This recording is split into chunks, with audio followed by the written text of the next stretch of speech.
Olá, você está assistindo a mais um vídeo do canal Pesadelos Reais. Nesse vídeo você vai ouvir histórias por 1 hora. Recomendo que use fones de ouvido se possível. Assim, você irá imergir na história muito mais. Não se esqueça de curtir o vídeo e se inscrever no canal. Agora se prepare, porque vamos começar.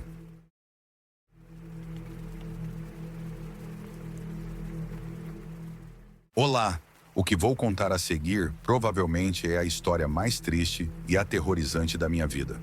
Vou compartilhar desta vez de forma anônima, pelos temas tão delicados que trata. Na segunda-feira, 8 de janeiro de 2023, depois de 20 anos, nos reunimos. Aldo, Elias, Luiz, Alex, Amanda e eu. Nos reunimos porque Aldo havia tirado sua própria vida. Essa foi a notícia que Amanda nos deu um dia antes, através de uma chamada telefônica. De alguma forma, ela conseguiu o número de telefone de todos. Essa história começa há mais de 20 anos, quando estávamos no ensino médio, numa época em que não era comum que adolescentes tivessem telefones celulares. No nosso caso, por exemplo, não lembro de nenhum de nós ter um. Conseguir o número de alguém com quem não se tem contato há 2 décadas pode parecer quase impossível, mas para Amanda, não foi. Ela se encarregou de encontrar, ligar e reunir todos que estiveram presentes naquela maldita sexta-feira, 19 de dezembro de 2002. Recebi uma chamada de um número desconhecido que deixei tocar. Nunca respondo a números que não conheço.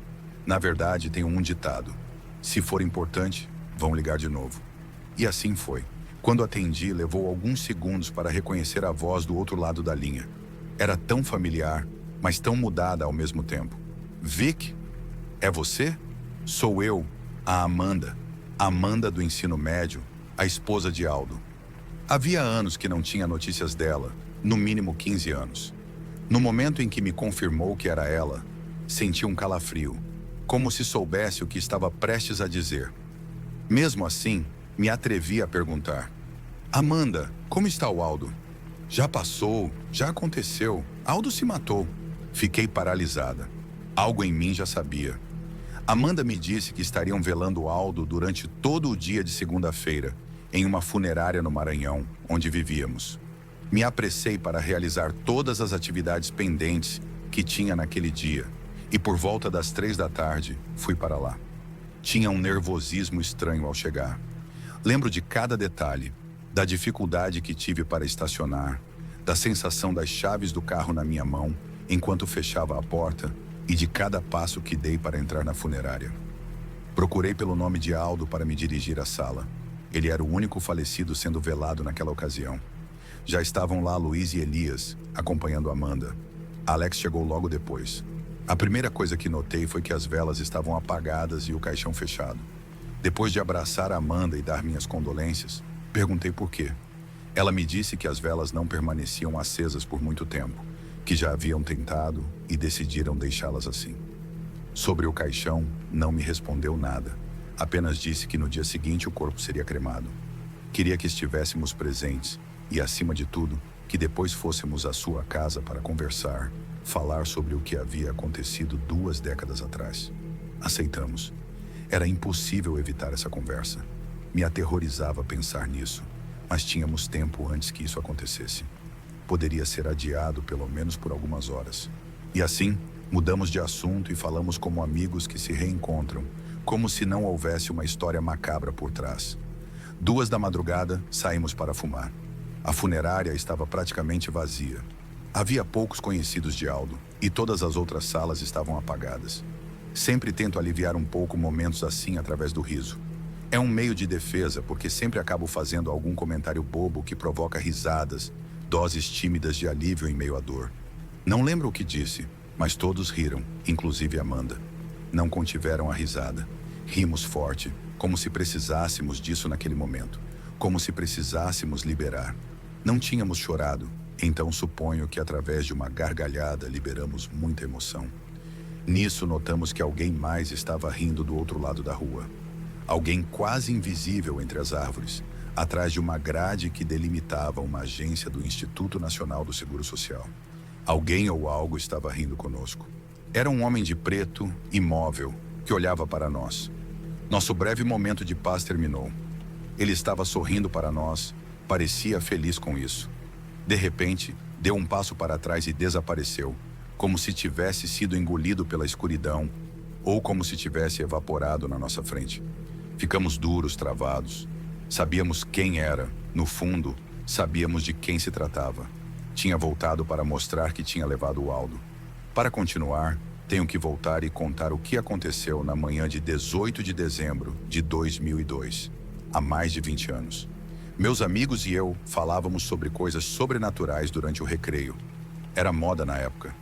Estávamos no primeiro ano do ensino médio, a 2 dias das férias, e sabíamos que Aldo iria mudar de escola. Nossa amizade, pelo menos nessa fase, estava chegando ao fim. Pensamos que seria interessante conseguir um tabuleiro ou Ouija para brincar. Ter uma experiência, uma história em comum para lembrar juntos, se algum dia nos reencontrássemos. Nos propusemos a investigar com conhecidos sobre o assunto. Combinamos de reunir todas as informações possíveis e fazer tudo direito. Queríamos buscar todos os elementos necessários para que realmente funcionasse, para falarmos com algo.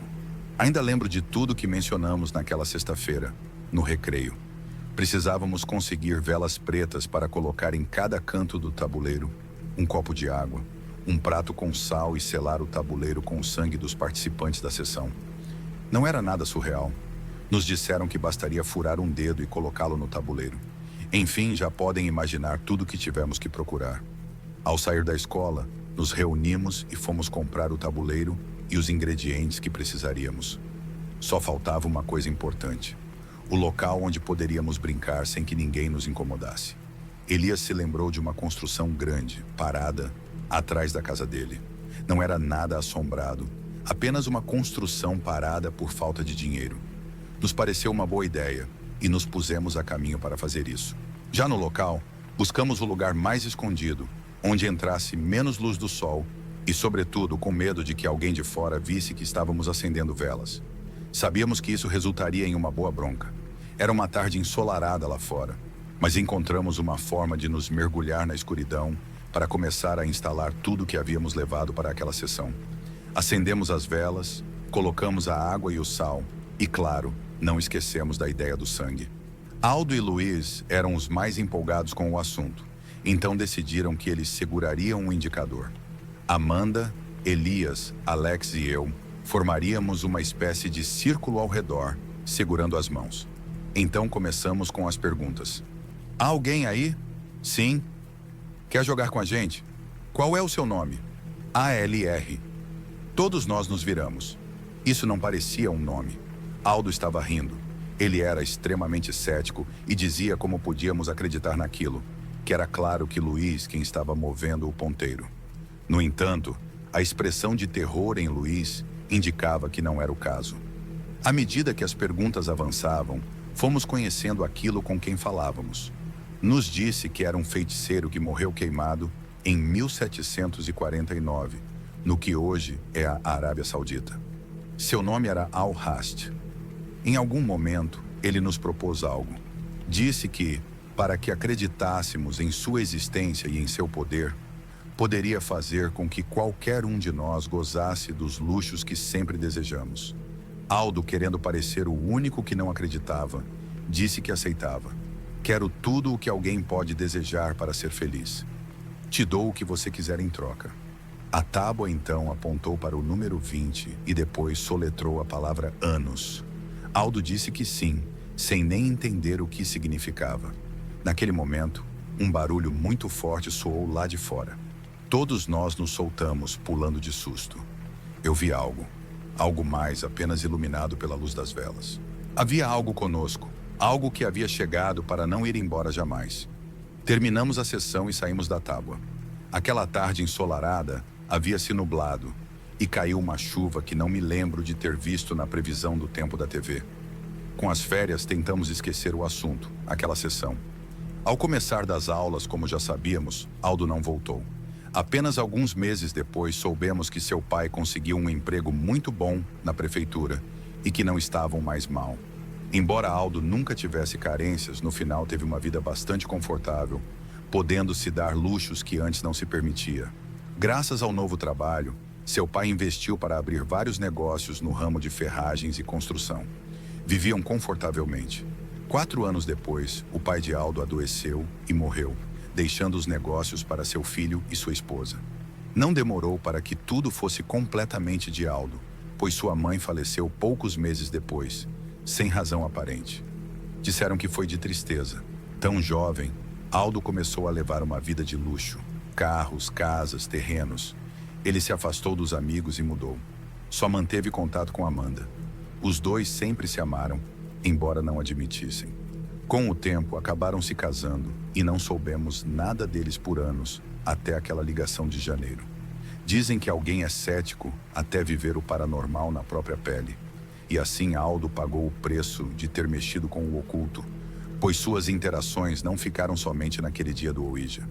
Depois do funeral, da cremação, depois de guardar suas cinzas, nos dirigimos a um apartamento perto do aeroporto. Aldo e Amanda tinham vários, que alugavam como parte de tantos negócios. Entramos e nos acomodamos em uma sala linda, em meia-lua, muito confortável. Amanda foi até a cozinha e voltou com uma cerveja para cada um de nós.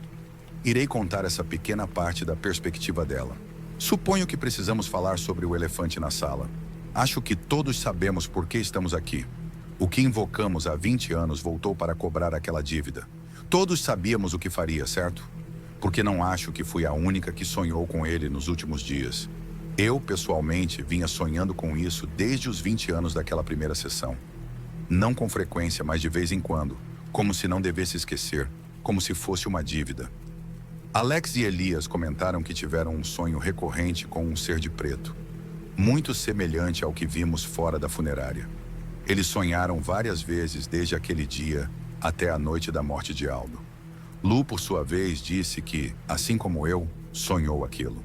O que apenas naquele momento confessamos aos outros foi que tanto ele quanto eu já o tínhamos visto antes, naquele dia, entre as sombras presentes.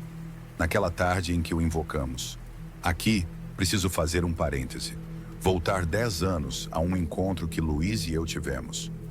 Lu se tornou muito religioso, tanto que, em algum momento, sentiu o chamado para ser sacerdote. Era devoto de São Bento, um santo que, como é bem sabido, ajuda e intercede pelas pessoas quando estão em perigo pelo maligno. Luiz e eu sempre soubemos que o que havíamos trazido, o que havíamos deixado livre naquele dia, estava muito perto de nós. Só nós podíamos sentir aquela maldade impressionante, aquela proximidade do mal que jamais poderíamos explicar. Desde aquele dia, pela conversa que tive com Luiz, entendi que ambos nos tornamos mais suscetíveis a fenômenos paranormais, a ver coisas, a sentir presenças. Inclusive, a mim, como contei em outro relato, chegaram a grudar entidades. Luiz, por sua vez, sentia-se o tempo todo acompanhado de uma presença. Ela aparecia em seus sonhos, um homem queimado com bolhas latentes que pareciam prestes a explodir a qualquer momento. Com o passar do tempo, ele não apenas o via dormindo, mas refletido nos espelhos atrás dele, como se estivesse vigiando a certa distância. Sempre sem fazer nada, sempre imóvel. E é que, lembrem-se, foram ele e Aldo que tinham as mãos sobre o ponteiro. Foram eles que o trouxeram. Acho que por isso se manifestava mais com ele do que comigo.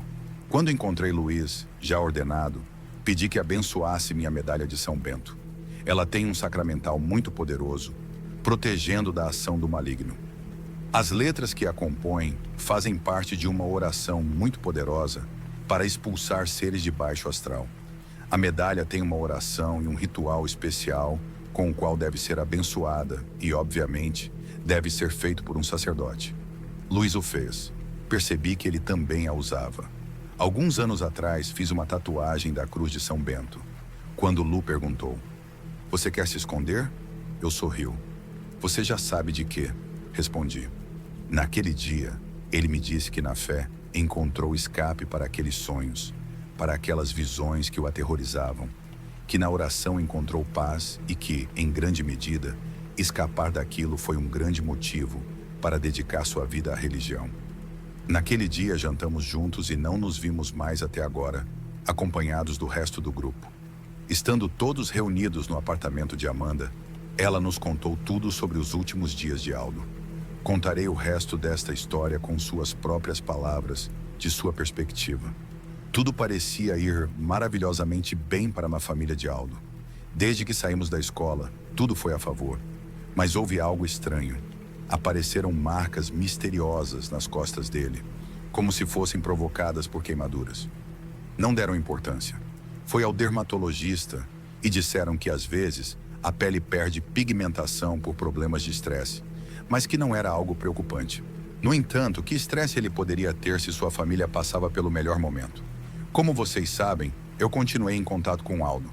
Não é segredo para vocês que ele e eu sempre nos sentimos atraídos um pelo outro. Então, alguns meses depois, namoramos por alguns anos e quando ambos tínhamos 20 anos, nos casamos. Éramos muito jovens, mas naquele momento, Aldo já era dono dos negócios de seu pai, que morreu quando ele tinha acabado de completar 18 anos. Sua mãe morreu 7 meses depois. No casamento, tivemos uma grande cerimônia, uma grande festa, mas sempre houve algo estranho. Nunca, na presença de Aldo, se conseguia acender uma vela. No dia do nosso casamento, nenhuma vela se acendeu. Não eram velas sagradas ou qualquer coisa do tipo. Eram simples velas aromáticas. Em casa, eu não podia acender velas no meu altar. E agora, no velório, vocês viram. As velas nunca se mantêm acesas, como se algo não quisesse que uma luz brilhasse para ele. Nunca pudemos ter filhos. Tentamos e tentamos. Fizemos exames, no final, só para ter a certeza de que Aldo era estéril. Quando recebemos essa notícia, sua forma de ser mudou muito. Começou a festejar, a se meter em coisas mais pesadas, parou de ir para casa e, obviamente, começou a me trair. Eu nunca reclamei, dizia que não importava, que eu o amava. Mas algo se quebrou quando ele recebeu essa notícia.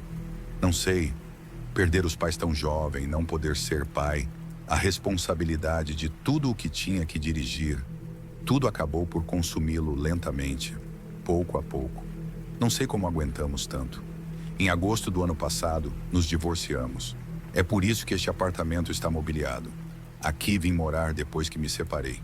Aguentei tudo, aguentei muito, mas é que realmente o amava. Quando nos separamos, ele diminuiu muito as festas. Parecia mais tranquilo. Dizia que me perder lhe abriu os olhos e que queria outra chance. Eu disse que continuaria vivendo no apartamento e que queria vê-lo bem, mas que não voltaria para o seu lado até ver que realmente estava mudando. Ele me deixou umas chaves de sua casa e disse que, em algum momento, eu iria precisar delas. Sem pensar muito, as guardei no meu casaco. Passaram-se meses e ele parecia melhor a cada vez. Achei que era a luz no fim do túnel, mas não chegou. Aqui, dia Aldo me acordou com uma ligação às 3 da manhã. Disse que algo o havia despertado. Uma voz rouca no ouvido. Ele acordou assustado e viu a sombra de alguém saindo correndo de seu quarto para a sala. Ele tinha uma arma que ficava ao seu lado, então não hesitou em pegá-la e sair para verificar, pensando que talvez algum ladrão tivesse entrado. Mas teria que ser um ladrão muito bom, porque os alarmes das portas e janelas não haviam disparado. Ele verificou, mas não encontrou nada estranho. Então voltou para a cama, mas não conseguiu dormir o resto da noite. De manhã, liguei para ele por volta das 8 para ver como ele estava. Pensei que iria acordá-lo, mas ele já estava acordado. Disse que teve uma noite muito estranha, daquelas em que se tenta dormir, mas fica se revirando na cama.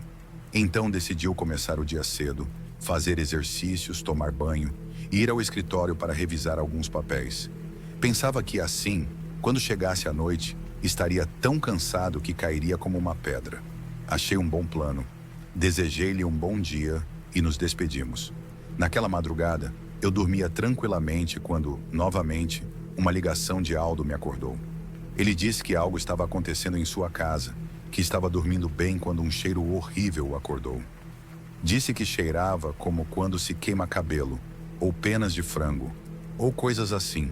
Um cheiro muito forte que não sabia de onde vinha. A área da casa é um condomínio onde, obviamente, não há restaurantes ou cozinhas ao redor. E mesmo que houvesse, não acho que às 3 da manhã alguém estaria cozinhando. Aldo levantou-se, saiu de seu quarto e detectou que o cheiro vinha de dentro da casa. Então dirigiu-se ao andar de baixo. Tudo estava apagado. Apenas as pequenas luzes de emergência iluminavam um pouco o lugar. Logo detectou uma luz brilhante ao fundo, na cozinha, uma luz que se filtrava pelas frestas da porta. Era fogo. Algo estava queimando ali dentro. Então correu assustado, pensando que algum forno estaria ligado ou que algum curto-circuito havia provocado um incêndio. Mas quando entrou, viu, incrédulo, o horror. Perdoe-me por tomar fôlego, mas o que Aldo me disse que viu ainda me aterroriza. Aldo disse que viu que algo estava queimando. Eram os restos do que parecia ser uma ave preta. Algo que não se distinguia bem. Estava envolto em chamas. Havia tanta fumaça que não pôde reconhecer do que se tratava. Ele me enviou um vídeo. Era nojento. Como pôde, ele apagou aquela coisa, a jogou no lixo fora da casa, pegou as chaves do carro e dirigiu até aqui. Quando chegou, o cheiro era muito ruim. Pensamos que o cheiro havia impregnado em suas roupas, então ele foi tomar banho e eu coloquei sua roupa para lavar e secar. Aquela noite, ele dormiu aqui comigo. Se soubesse que seria a última noite que passaríamos juntos, teria o abraçado cada minuto. No dia seguinte, visitei Aldo em sua casa. Apesar de ter mandado fazer uma limpeza no local, o cheiro permanecia. Nele, não em suas roupas. Ele próprio exalava aquele cheiro de queimado. Não sumia com nenhum perfume. Parecia que emanava de seus poros. Ele parou de ir a lugares públicos e de ir trabalhar pela vergonha que sentia. No dia 22 de dezembro, ele me ligou às 6 da manhã e pediu que eu fosse vê-lo. Disse que era urgente. Eu me preparei e fui para sua casa. Ao chegar, toquei a campainha e ele abriu imediatamente. Parecia que estava ali, do outro lado da porta, esperando. Ele me abraçou e agradeceu por ir. Disse que algo estava acontecendo, que à noite estava dormindo quando sentiu que alguém o segurava pelo pescoço. Pensou que era algo que estava acontecendo no sonho, até começar a sentir uma ardência que o acordou. Uma ardência real. Algo estava queimando. Ele levantou-se da cama, mas não viu nada, e quis pensar que era apenas um sonho muito real. Porém, quando acordou pela manhã, ao se levantar para ir ao banheiro, no espelho pôde ver a marca daquilo que o havia tocado. Foi então que me ligou. Lembro-me muito bem do que ele disse, do medo em sua voz. O tempo se cumpriu, Amanda. Ele está vindo atrás de mim. Senti como se uma flecha atravessasse meu corpo, sacudindo minha mente. Eu disse que não, que era impossível acreditar nessas coisas, embora no fundo eu tivesse muito medo por ele. No fundo, acreditava que podia ser verdade. Desde então, Aldo tinha sonhos vívidos, onde via que estava queimando. Cada sonho era muito real. Ele dizia sentir como a pele ardia, e ao acordar, sempre encontrava marcas que queimavam como se fossem queimaduras de verdade. No dia 2 de janeiro, ele me ligou. Disse que precisava que eu o acompanhasse a um lugar. Hesitei um pouco, mas no final concordei. Fomos a um bairro muito feio, perto de um mercadinho chamado Glória. Lembro disso porque estavam distribuindo restos de carnes. Estava morrendo de medo. Na entrada do bairro, havia um grupo de homens de aparência muito ruim. Aldo perguntou pela senhora Marta, e eles disseram onde era, não sem antes pedir algum dinheiro. Entramos, e a casa da referida senhora era a última no fundo. Tinha gaiolas onde se viam algumas penas, como de galo ou algo assim. Aldo bateu, e a senhora abriu a porta. Ela tinha uma aparência descuidada, roupas muito desgastadas e um olhar sinistro. Ficou olhando na direção de Aldo e disse para entrarmos, mas quase gritou. Você não é bem-vindo! Aldo ficou parado, pensando que ela se referia a ele. Mas a senhora o puxou pelo braço e o levou para dentro. A primeira coisa que ela fez foi perguntar. O que você fez? Ela não sabia por que estávamos lá, e ainda assim fez essa pergunta. No início, tentamos fazê-la acreditar que não sabíamos o que havia acontecido, mas a senhora sabia mais do que aparentava. Terminamos confessando o que tínhamos feito anos atrás, com detalhes. Ela ficou em silêncio por um momento. Depois levantou o olhar, olhou fixamente para ele e disse que não podia ajudá-lo, que ninguém podia, e que esperava que ele tivesse aproveitado, porque era sua vez de pagar. Aldo levantou-se muito irritado, pois havia pago uma grande quantia de dinheiro para que aquela senhora o ajudasse. E a única coisa que ela disse foi que não tinha escapatória. Ele saiu correndo daquela casa. Eu me preparava para segui-lo quando a senhora me segurou pelo braço e disse: Menina, aquele ser queimado, aquele demônio, vem por ele. Mas não hesitará em tirar do caminho quem se interpuser. Ele fez um trato e seu tempo se cumpriu. Saí correndo atrás de Aldo, que já me esperava no carro. Ele dirigiu até aqui, até o apartamento, e me deixou na entrada do prédio. Vi como ele se foi dirigindo a toda velocidade. Naquele dia, não soube mais dele. Às 4 da madrugada, ele me acordou novamente. Estava chorando e me disse que já o tinha visto, que uma forte queimação no peito o fez acordar, que correu para o banheiro para se examinar e lá o viu, atrás dele, pelo espelho, fora do banheiro, esperando por ele. Disse que o viu se aproximar até ficar perfeitamente visível. Não se escondia mais. Mesmo na escuridão, viu seu rosto queimado, a pele caindo aos pedaços e o cheiro de queimado se aproximando. Sua expressão era de escárnio, como se estivesse desfrutando daquela tortura. Não fazia nenhum som, apenas sorria com aqueles dentes podres, com aqueles lábios que pareciam derretidos. Disse que foi a coisa mais aterrorizante que já viu em sua vida. Quando aquela coisa deu mais um passo em direção a Aldo, ele fechou os olhos. Mas isso não impediu que aquilo continuasse se aproximando. Ele sentiu como o tocou, como o queimou, como se fosse um ferro quente. A dor o fez gritar e se debater para se defender. Mas ao abrir os olhos, percebeu que não havia mais ninguém lá. Ele me disse que não aguentava mais e desligou o telefone. Minha única esperança era Luiz. Por isso, fui procurá-lo. Fui perguntar na vizinhança porque alguém me disse, há algum tempo, que ele tinha se tornado sacerdote. Perguntei em todos os lados até que encontrei alguém que sabia onde ele estava. Lembra, Lu, quando fui te procurar? A primeira coisa que me disse foi que tinha muito medo de quando esse dia chegasse. Perguntou por Aldo. E eu te coloquei a par de tudo. Na verdade, graças a você, Lu, consegui entrar em contato com todos. Por causa de seu trabalho, você conhece alguém que acaba conhecendo todos. Você me disse que nossa alma não nos pertence, que é do Criador, e que não podemos fazer um acordo oferecendo algo que não é de nossa propriedade. Disse que Deus perdoa quem se arrepende de coração, não apenas por sentir a morte se aproximando. Também me disse que há um pecado que não pode ser perdoado, o suicídio, pois não existe oportunidade de arrependimento. Achamos que talvez por isso, aquela coisa não pudesse chegar e levar Aldo. Sozinha, ela queria machucá-lo antes, torturá-lo, fazer com que fosse insuportável, que atentasse contra sua própria vida, e só assim, arrastá-lo para um castigo eterno. Segundo Luiz, precisávamos preparar uma forma de ajudá-lo antes que ele fizesse algo sem volta. Todo aquele dia e o seguinte, tentei me comunicar com Aldo. Fui procurá-lo, mas ele não estava em lugar nenhum.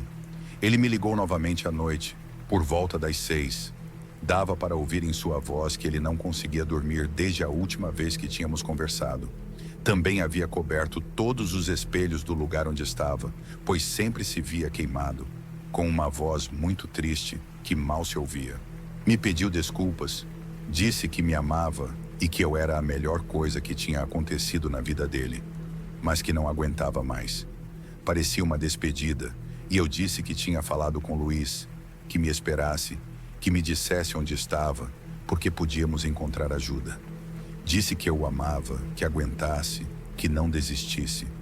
Ele disse que já estava em casa, que me veria pela manhã. O vi cedo em sua casa. Estava muito abatido. Levei o café da manhã que ele gostava, mas era impossível ter apetite naquele lugar, com aquele cheiro terrível que o enchia. Ele tinha marcas que tentava esconder de mim. Conversamos por um tempo, preparei café, passei o dia com ele até a tarde, quando por mais que eu não quisesse, preparei algo para comer.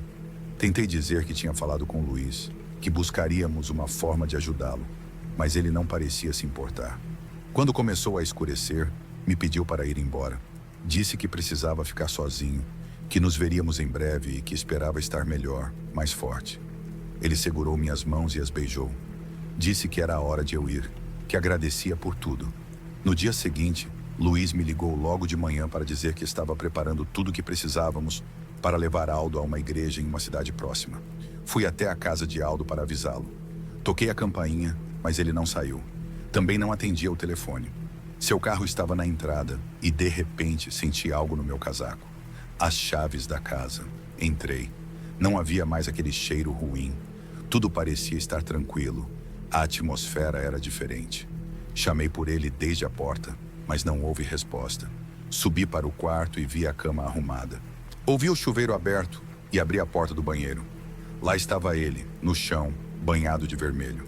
Era evidente o que tinha acontecido. E gostaria, de verdade, gostaria de dizer que ele se foi em paz.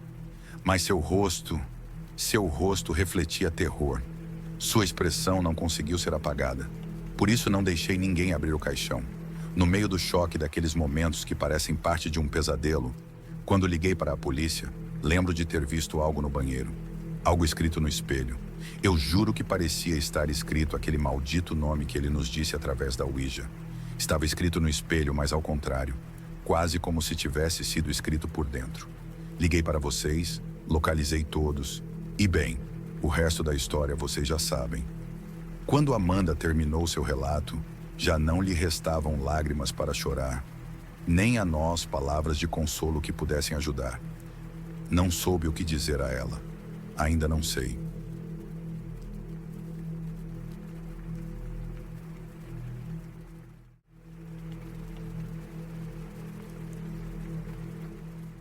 Talvez meu relato não seja um daqueles extremamente fortes, suponho, mas ainda assim é uma história que até minha família ouve com receio. Eles acham que é produto do medo, que naquela noite eu simplesmente perdi o controle. Como disse, talvez não seja tão forte, e com isso será difícil que acreditem em mim. Se o fizerem, entenderei. Minha família cresceu em uma vila que cada vez mais se torna deserta. Tínhamos medo de sair às ruas, que eram continuamente patrulhadas por criminosos, como acontece em lugares afastados, onde de repente chega um grupo de crime organizado e toma o controle. Por isso, nos mudamos para a capital. Meus pais, meus irmãos e eu.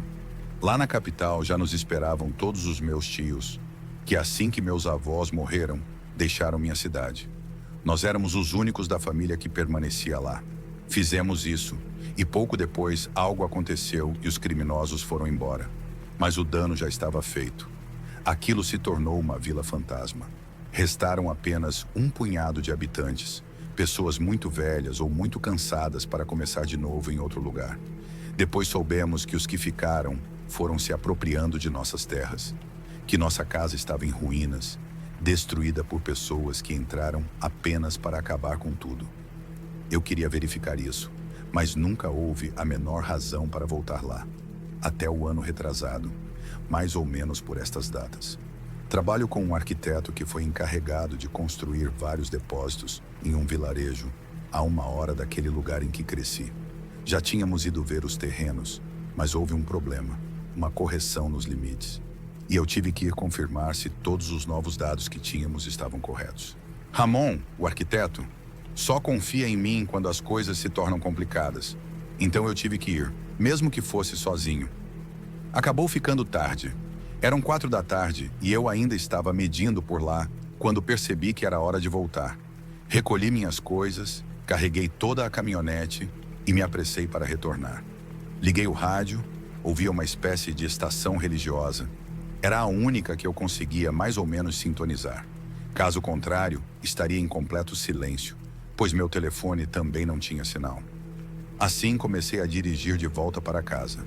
Quando peguei a estrada, percebi o quão perto estava da minha antiga vila. Se o que me disseram era correto, não seria um problema ir e ver o que havia acontecido com o lugar onde cresci. Era a única vez que estaria por lá com tempo para dar uma olhada no que quer que fosse. Agora, não resistia à curiosidade. Queria ver, arriscar que meu coração se partisse. Infelizmente, não estava preparado para o que encontrei. Aquilo parecia completamente abandonado. A única coisa que parecia funcionar era a venda de Dona Conceição. Achei incrível que, se restassem 3 ou 4 famílias, já era muito, pois não se via ninguém. Do que a pobre Conceição vivia se não havia mais ninguém para vender? Talvez de auxílio, pensei. Certamente os que permaneceram no lugar eram aqueles que podiam plantar sua comida, que tinham animais de fazenda. Fui cumprimentá-la e ela não me reconheceu. Não me ofendi. Comprei alguns biscoitos de polvilho que depois percebi que estavam vencidos há 2 anos. A pobre mulher mal tinha forças para espantar as moscas. Disse-lhe que eu tinha morado lá quando era pequeno. Ela disse que sentia muito que eu tivesse que voltar. Comecei a perguntar sobre meus amigos, sobre as pessoas do lugar, e a resposta era sempre a mesma. Ou tinham ido embora, ou entrado no tráfico, ou estavam mortos. Até que perguntei sobre Justino. Ele ainda estava por lá, na mesma casa de sempre. Por algum motivo, isso me alegrou o coração. Justino era um colega da escola do primário. Não era meu amigo, mas fui muito cruel com ele naquela época. Zombávamos dele por ser pobre, embora todos nós fôssemos. Mas acho que era porque ele não se envergonhava. Ele não pedia à mãe sapatos que ela não podia comprar, não remendava a calça quando se rasgava. No 6º ano, ainda usava a mesma que usava no 3º, rasgada e já acima dos tornozelos. Sempre o chamávamos de pulbrejo. Eu pensava muito nele, falando com minha psicóloga sobre aquelas coisas que não conseguia superar. Do que me fazia sentir culpado, embora eu fosse uma criança quando fui cruel com ele. Aquela era a desculpa perfeita para visitá-lo, cumprimentá-lo e, claro, oferecer desculpas. O lugar me pareceu muito menor do que eu lembrava. As ruas, que foram um campo de futebol, agora pareciam estreitas, mas pude me ver ali por um momento. Anos atrás, jogando com meus amigos, quando o lugar estava vivo. Já não restava nada. As casas estavam arruinadas, sem telhado. Passei pela escola, pelo que um dia foi a escola. Depois peguei aquele caminho que passava entre as árvores para terminar no campo. E ao final em uma casinha, a de Justino e sua mãe. O campo estava mais abandonado que a vila. A plantação de milho parecia mais alta que eu. Ao longe vi um espantalho. Achei curioso que estivesse vestido de mulher. Parecia que fazia muito tempo que nenhum carro entrava por lá. No meio daquele caminho, o mato era muito alto, mas apenas no meio. Deixei minha caminhonete vários metros antes para chegar caminhando, para não assustá-los. Justino saiu surpreso. Estava igualzinho e reconheci aquela cara de susto ao me ver, embora agora ele provavelmente não tivesse ideia de quem eu era. O cumprimentei e disse meu nome. Ele ficou intrigado por um momento, como se perguntasse por que eu estava ali. Disse que tinha visitado o lugar para ver o que restava da minha casa, que Dona Conceição tinha me dito que ele ainda estava ali. Não entendo porquê, mas ele ficou feliz em me ver. Parecia que gostava de ter alguém mais ali com ele, que alguém se lembrasse de que ele existia. Ele me convidou a entrar e aceitei, ainda surpreso com sua amabilidade. Era como se ele não se lembrasse de quem eu era, de como o tinha tratado. Perguntei se ele se lembrava bem de mim e ele disse que sim. Até me contou sobre aquela vez quando ele e sua mãe derrubaram uma caixa de verduras que levavam. Todos riram. Eu fui o único que decidiu ajudá-los e os acompanhei até sua casa, carregando nos braços todas as verduras que pude. Foi curioso porque eu não lembrava disso, e essa foi a única memória que ele guardava de mim. Ele pegou uma garrafa de cachaça e aceitei um gole. Disse que só um, pois eu dirigiria de volta à cidade, mas aceitei o segundo quando uma chuva começou. Disse que esperaria, que não sairia na tempestade, e ele serviu a segunda dose. Sentamo-nos em sua entrada para ver a chuva cair. O vento estava forte naquele finalzinho de tarde. Sabia que ia chover e até tinha visto o tempo se formando, mas não liguei. Estava prestes a dizer algo, mas Justino ignorou. Então fiz o mesmo, ou pelo menos tentei fazer. Sem perceber, já eram 7 da noite. Continuamos bebendo e perguntei a Justino se ele não lembrava do quanto fui mal com ele, como zombava junto aos outros. Ele disse que sim, mas que há muito tempo tinha decidido deixar isso para trás, nos perdoar. Ele deixou de ter raiva de nós quando encontrou Chicão, o pior de todos, um suposto amigo que na verdade nos causava dor de cabeça. Eu não sabia o que tinha acontecido, então perguntei. Naquele momento, pensei que ele estava prestes a me contar uma história normal. Que o mais mente fraca dos seus amigos você acaba encontrando nas ruas um dia, às vezes pedindo dinheiro nas calçadas, perdido nas drogas. Uma história que eu certamente já tinha ouvido. Mas não. Justino estava prestes a me contar algo muito diferente. Algo que aconteceu pouco depois de eu ter deixado o lugar, quando tínhamos 15 anos. Chicão estava se juntando há meses com aquelas pessoas más, aquelas que andavam fortemente armadas. Eu não vivia as ameaças que Justino me contou, aquelas que ele fazia até mesmo a seus amigos, a seus pais, por estar andando com aquele tipo de gente. Um dia, ele subiu na caminhonete desses caras e simplesmente foi com eles.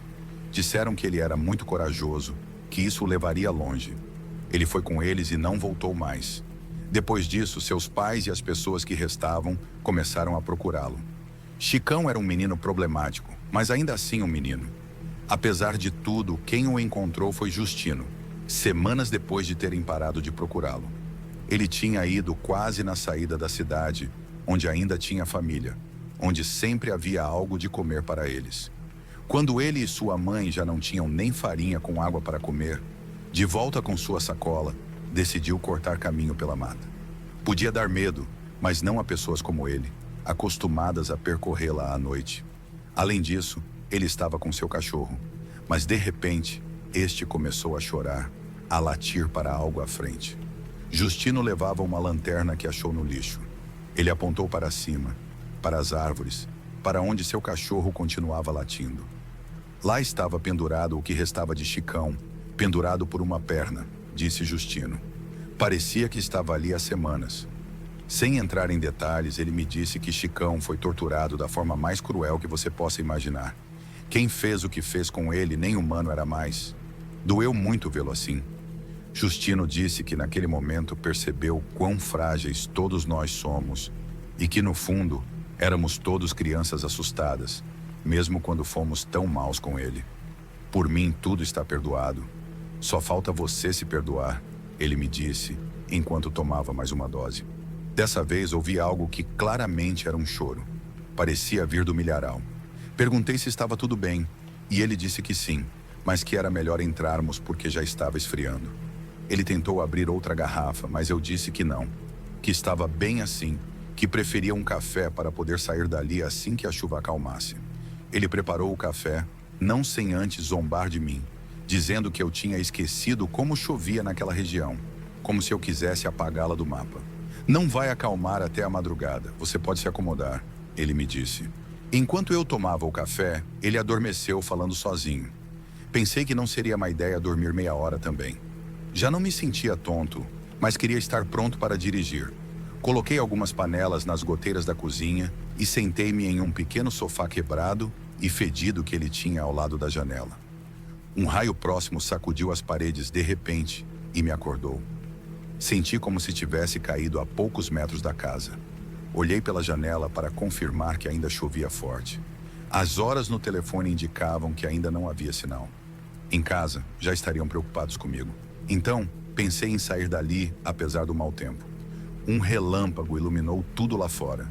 E ao longe, pelo caminho por onde eu tinha vindo, entre o milharal, pude ver alguém se aproximando. Era uma silhueta pequena e encurvada. Talvez eu só tivesse imaginado, pensei, mas um novo relâmpago a revelou novamente, se aproximando. Justino, Justo, acorda, alguém está vindo. Mas ele ainda dormia profundamente. Voltei para a janela. Aquela pessoa já estava a uns 40 ou 50 metros, o que me permitia vê-la só um pouco, ainda na escuridão. Achei que vi um avental xadrez, como o que tinha visto no espantalho. Não podia ser possível. Ajude-me, abra que está chovendo muito. Pensei reconhecer a voz por um momento. Meu Deus, era apenas a mãe do Justino. Quem sabe de onde ela vinha àquelas horas? E eu fui um tolo que nem sequer perguntei por ela. Certamente vinha de outra cidade, de sua família. Me apoiei na porta, estava prestes a abrir, mas o choro que havia rondado por tanto tempo ressoou novamente na minha cabeça. Algo estava lá fora. A casinha não tinha luz, então, às escuras, procurando Justino, finalmente o encontrei. Disse-lhe que sua mãe havia chegado, que deveríamos sair para ajudá-la. Essa não é minha mãe. Minha mãe morreu há anos, não abra a porta. Ela sempre vem, mas logo vai embora. Levei alguns segundos em silêncio para assimilar o que ele acabava de dizer. Aquilo não fazia sentido nenhum em minha mente. Perguntei a Justino se eu poderia dar uma olhada, se eu poderia vê-la. Ele respondeu que não recomendava. Mesmo assim, me aproximei da janela. Pela fresta da cortina, consegui vê-la, embora estivesse muito escuro. Ela parecia olhar para dentro, parecia estar esperando que eu olhasse, mas não podia ser. Era a mãe dele, tal como eu me lembrava. O que é isso? Por favor, explique. O que é? Perguntei desesperado a Justino, que me deixou falando sozinho. Ele disse que eu tentasse dormir um pouco, que não saísse, que não abrisse a porta e estaríamos bem. Ela chora um pouco, me disse, e depois vai embora. Sentei no chão, o mais longe possível da porta. Justino voltou a dormir. Com os minutos e depois as horas, adormeci também. O choro parou de ser ouvido e a chuva foi acalmando pouco a pouco. Então adormeci no chão, encostado na parede. O som da porta me acordou. Talvez eu não tenha escutado bem, mas então ouvi novamente. A porta se abriu. Acordei assustado. Eu não conseguia me levantar.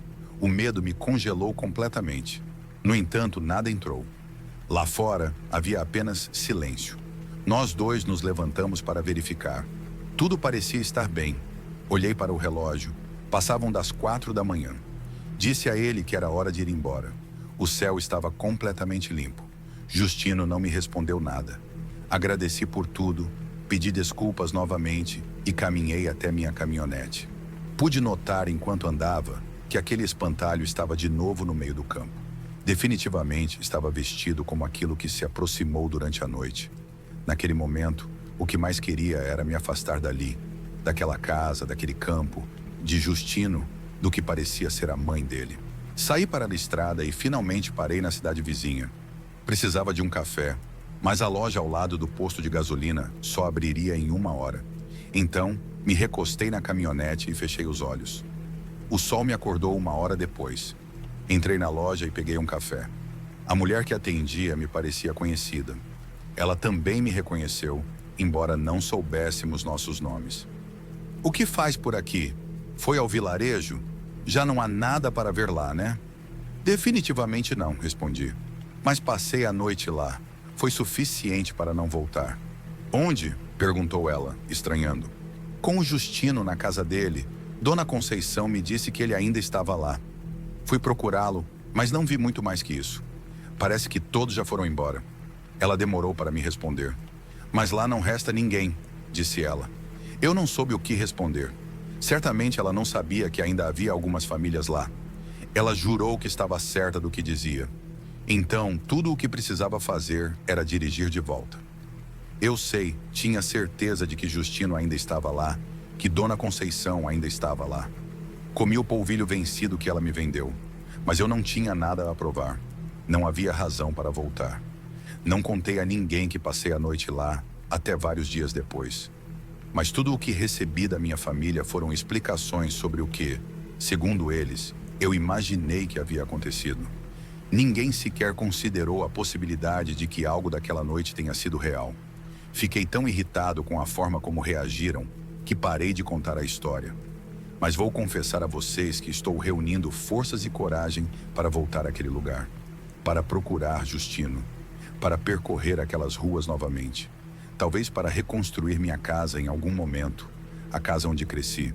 Sobretudo porque, há semanas, um dos amigos de infância do meu pai deu uma volta por lá. Não sei como ele soube do que vivi, porque pelo menos eu não contei.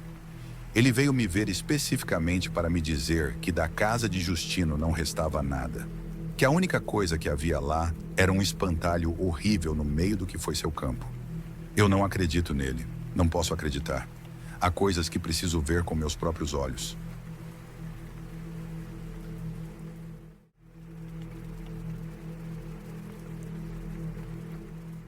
Meu nome é Raíssa e sou cristã desde que me lembro. Sempre acreditei no poder de Deus, em seu amor incondicional e em sua capacidade de redimir até as almas mais perdidas. Mas nunca imaginei que a batalha espiritual chegaria tão perto, nem que eu a viveria dentro da minha própria casa, com a minha própria família. Minha irmã mais nova, Maria, sempre foi uma mulher de caráter forte, mas a vida a atingiu duramente. Há 10 anos, seu casamento começou a desmoronar. Seu marido, que sempre tinha sido um homem correto, caiu na infidelidade. Maria tentou salvar a relação, mas não conseguiu. A traição a consumiu de uma forma que eu jamais imaginei ser possível. Naqueles dias sombrios, ela começou a se afastar da fé. Já não me acompanhava à igreja, nem orava como costumava fazer. Eu me preocupava com ela, mas confiava que, eventualmente, ela encontraria consolo em Deus, como eu sempre lhe dizia nos momentos difíceis. O que eu não sabia era que, em seu desespero, ela havia decidido fazer um pacto. Nunca esquecerei a primeira vez que percebi algo estranho. Era uma tarde tranquila. 5 anos após a traição do marido, Maria e sua filha Camila estavam morando comigo havia alguns meses. Eu havia aberto as portas da minha casa para que elas encontrassem um refúgio, um lugar de paz. Mas a paz não chegava. Algo sombrio rondava minha irmã. E a cada dia isso ficava mais evidente. Certa noite, durante o jantar, Maria ficou em silêncio. Eu tentei iniciar uma conversa sobre a igreja e a vida, mas ela se perdeu em um ponto fixo, como se estivesse em outro lugar. De repente, sua voz mudou. Não era sua voz normal. Era uma voz profunda, quase masculina, como se algo mais estivesse falando através dela. Agora ela me pertence, disse. Sabe aquela sensação quando o medo toma conta? Bom, ele tomou conta de mim nesse momento. Eu sabia que aquilo não era minha irmã falando. No dia seguinte, a confrontei, e foi então que ela me confessou o que havia feito. Ela havia pactuado com um demônio para se vingar do marido. No processo, ofereceu não apenas sua própria alma, mas também a alma de sua filha. Eu não podia acreditar. Minha irmã, que um dia compartilhou minha fé, tinha chegado tão baixo a ponto de entregar sua vida e a vida da minha sobrinha. Naquele momento, soube que a batalha que nos aguardava não seria fácil, mas também sabia que o poder de Deus era maior do que qualquer pacto sombrio. Nos 3 meses seguintes, minha casa se transformou em um campo de batalha espiritual. Maria e Camila, que na época tinha 12 anos, começaram a sofrer episódios de possessão. As primeiras vezes foram aterrorizantes. Camila, que sempre foi uma menina maravilhosa, se transformava completamente. Seus olhos, normalmente cheios de vida, ficavam vazios e sua voz assumia um tom quase inumano. Naqueles momentos, ela não era ela mesma. Sabíamos que era o demônio que minha irmã havia permitido entrar em nossas vidas. Oramos fervorosamente e buscamos ajuda nas igrejas, principalmente nas áreas rurais da minha cidade, onde, sem luxo, se sentia a presença de Deus. Pastores e irmãos em Cristo vinham à casa, impunham as mãos e clamavam a Deus pela libertação de Maria e de sua filha. Durante as sessões de oração, as coisas pioravam. Maria e Camila gritavam, se contorciam no chão e falavam línguas que ninguém entendia. Em uma ocasião, enquanto o pastor orava por Maria, o ar ficou pesado, como se estivesse cheio de fumaça. De repente, Maria parou de gritar e uma voz profunda, mais poderosa que as anteriores, falou: "Nunca a deixarei, ela me pertence." Naquele momento, soube que não era um demônio qualquer. Quando ouvi aquelas palavras, meu coração afundou. Como poderíamos lutar contra isso? Como desfazer o pacto que minha irmã havia selado com seu próprio sangue? Apesar de nossos esforços, as possessões continuaram por anos. Houve momentos em que pensei que tudo estava perdido, mas nunca deixei de acreditar em Deus. Ele tem o poder para libertá-las. 5 anos atrás, Maria decidiu que precisava recomeçar. Mudou-se para uma cidade próxima, tentando se afastar de onde tudo havia acontecido. Isso nos distanciou, mas em visitas ocasionais, eu percebia que algo ainda não estava bem. Certa noite, durante uma visita, ouvi sons vindos do quarto de Maria. Pareciam gemidos de intimidade. Ao confrontá-la, ela confessou: era ele. Meu Deus, meu coração gelou. Aquilo ainda estava presente em sua vida, mais perverso do que nunca. Apesar de tudo, continuo orando por Maria e Camila. Sei que esta batalha não será fácil, mas acredito no poder redentor de Deus e na libertação que só Ele pode trazer. Não desistirei de lutar por suas almas.